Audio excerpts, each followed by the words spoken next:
दोस्तों, गुजरात के सरदार सरोवर डैम के पास बनी सरदार पटेल की 182 मीटर ऊंची स्टैचू ऑफ यूनिटी दुनिया की सबसे ऊंची मूर्ति है। और गुजरात के ही मोटेरा में बनी नरेंद्र मोदी स्टेडियम दुनिया की सबसे बड़ी क्रिकेट स्टेडियम है, जिसमें 1,32,000 लोग एक साथ बैठकर क्रिकेट का मजा ले सकते हैं। इसके साथ ही मुंबई, दिल्ली और बेंगलोर के इंटरनेशनल एयरपोर्ट, सऊदी अरब का रियाद मेट्रो और दिल्ली की लोटस टेम्पल जैसी खूबसूरत इमारत को बनाने वाली कंपनी है L&T, Larsen and Toubro limited. यह नाम सुनकर शायद आपको ऐसा लगेगा कि यह कोई विदेशी कंपनी है, लेकिन ऐसा नहीं है। L&T भी टाटा, बिरला और रिलायंस जैसी अपने देश की ही एक कंपनी है, जिसने इंडिया के डेवलपमेंट के लिए काफी काम किया है। वैसे देखा जाए तो कंस्ट्रक्शन का काम L&T का बैकबोन है और उनके डिजाइन, आर्किटेक्ट और इंजीनियरिंग का लोहा दुनिया मानती है। लेकिन आज टेक्नोलॉजी, डिफेंस, पावर और फाइनेंस जैसी फील्ड्स में भी L&T काफी तेजी से आगे बढ़ रही है। आप जानकर हैरान होंगे कि देश का पहला न्यूक्लियर रिएक्टर बनाने की बात हो या फिर nuclear power submarine INS Arihant का निर्माण हो, हमारी सरकार ने L&T पर ही भरोसा जताया है।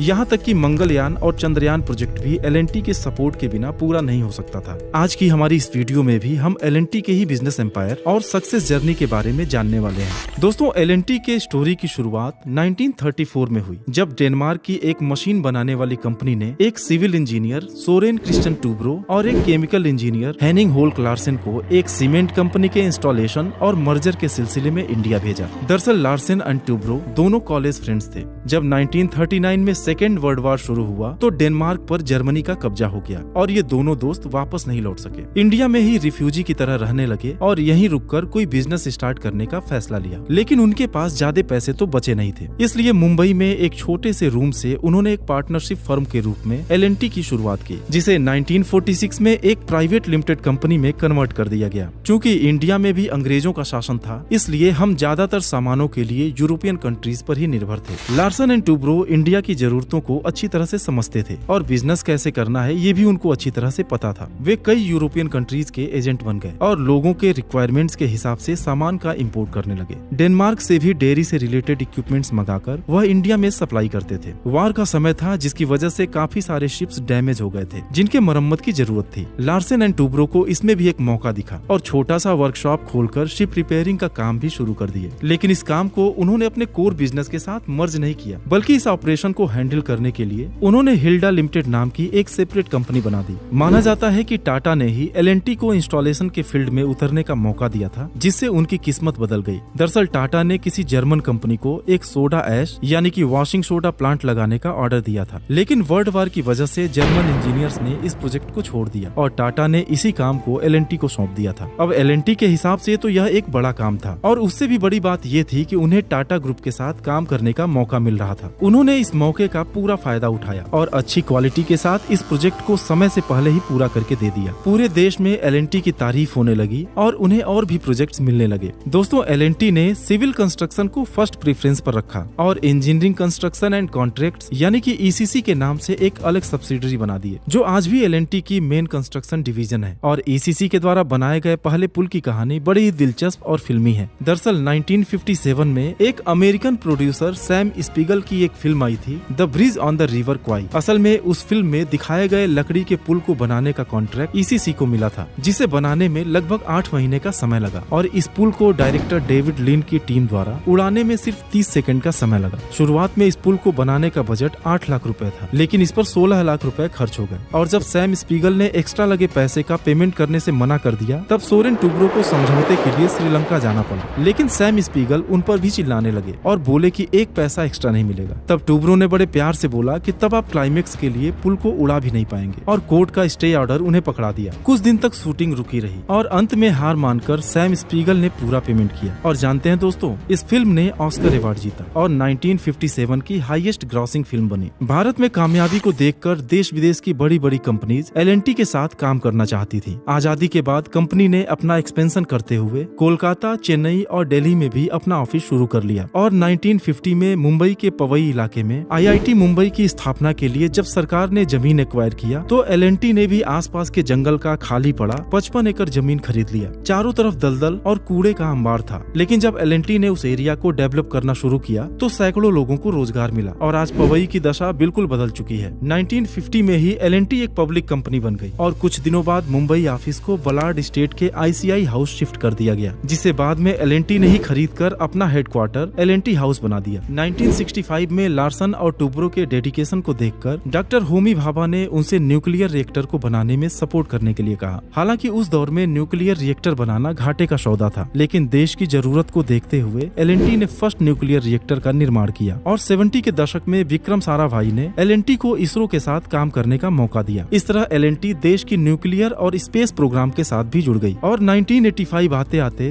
L&T DRDO के साथ डिफेंस इक्विपमेंट के डिजाइन और डेवलपमेंट पर भी काम करने लगी और आज वह देश के लिए कई तरह के defence weapons, missile systems, command and control systems, engineering systems और सबमरीन का निर्माण करती है। दोस्तों, L&T के बढ़ते कद को देखते हुए देश की सबसे बड़ी बिजनेस फैमिलीज अंबानी और बिरला ने L&T के होस्टाइल टेकओवर की असफल कोशिश भी की थी। आपकी जानकारी के लिए बता दूं कि होस्टाइल टेकओवर का मतलब होता है जब कोई कंपनी स्वतंत्र रूप से काम करना चाहती है, लेकिन कोई ज्यादा पूंजी वाली कंपनी या इंसान मार्केट से उनके शेयर परचेज करके उन पर अपना कंट्रोल कर ले, तो यह होस्टाइल टेकओवर कहलाता है। 90s के दशक में तो L&T रिलायंस के हाथों में जाते जाते रह गई थी। कंपनी के उस दौर के CEO AM नाइक की अगर बात माने तो धीरू भाई अंबानी L&T के एक्विजिशन को लेकर काफी सीरियस थे और एक सोची समझी प्लान के तहत अपने दोनों बेटों मुकेश और अनिल अंबानी को बोर्ड ऑफ डायरेक्टर्स में जगह भी दिला दिए थे। हालांकि L&T बोर्ड इस बात को अच्छी तरह समझ रहा था कि अंबानी कंपनी पर पूरा होल्ड चाहते हैं। धीरे धीरे कंपनी में अंबानी की हिस्सेदारी बढ़कर लगभग 19% तक हो गई। लेकिन 1989 में पॉलिटिकल सिनेरियो कुछ इस तरह बदला कि धीरू भाई अंबानी के हाथ से यह मौका निकल गया, क्योंकि उस वक्त L&T की सबसे बड़ी शेयर होल्डर LIC आगे आई और सरकार के इंटरफेयर के बाद अंबानी को L&T से बाहर जाना पड़ा। हालांकि L&T का मुश्किल दौर अभी खत्म नहीं हुआ था। रिलायंस ने जब अपनी हिस्सेदारी कम की तो आदित्य बिरला ग्रुप ने उस हिस्सेदारी को खरीद लिया। ऐसे में AM नाइक ने अपने कर्मचारियों को समझाया कि यदि हम सब मिलकर कंपनी का शेयर खरीद लें तो कोई बाहरी कंपनी को खरीदने की कोशिश नहीं करेगा। उनकी बात का असर हुआ और L&T एम्प्लॉइज ट्रस्ट ने बिरला की पूरी हिस्सेदारी खरीद ली और एक सेटलमेंट के तहत अपना सीमेंट बिजनेस यानी कि अल्ट्राटेक सीमेंट बिरला को सौंप दिया। दोस्तों, रिलायंस या बिरला ने L&T को हासिल करने के लिए जो प्रयास किया उसे सही या गलत के तराजू पर तौलना ठीक नहीं, क्योंकि ये धंधा है और अपनी एम्बिशन और विजन को पूरा करने के लिए कंपनीज तेजी से उभरते हुए अपने कंपटीटर्स को रास्ते से हटाना चाहती है। और अगर हम L&T की ही बात करें तो 2006 में L&T ने स्पेक्ट्रम इन्फोटेक नाम की एक सॉफ्टवेयर कंपनी को एक्वायर किया था और 2019 में माइंडट्री नाम की एक बड़ी टेक्नोलॉजी कंपनी का होस्टाइल टेकओवर कर अपने में मर्ज कर लिया था। दोस्तों, आज L&T 100 से ज्यादा सब्सिडीज के साथ दुनिया के 50 देशों में काम कर रही है और $20 बिलियन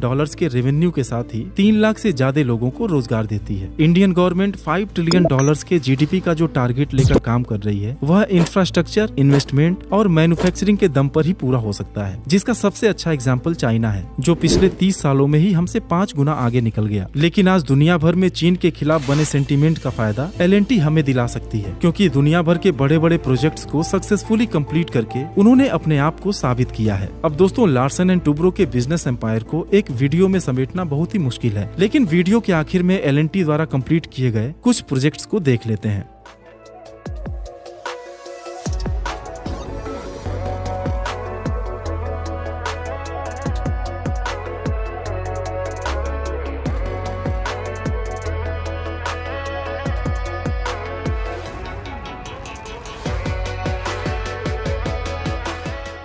अगर वीडियो पसंद आई हो तो वीडियो को लाइक करना और चैनल को सब्सक्राइब करना मत भूलिएगा। Thanks for watching.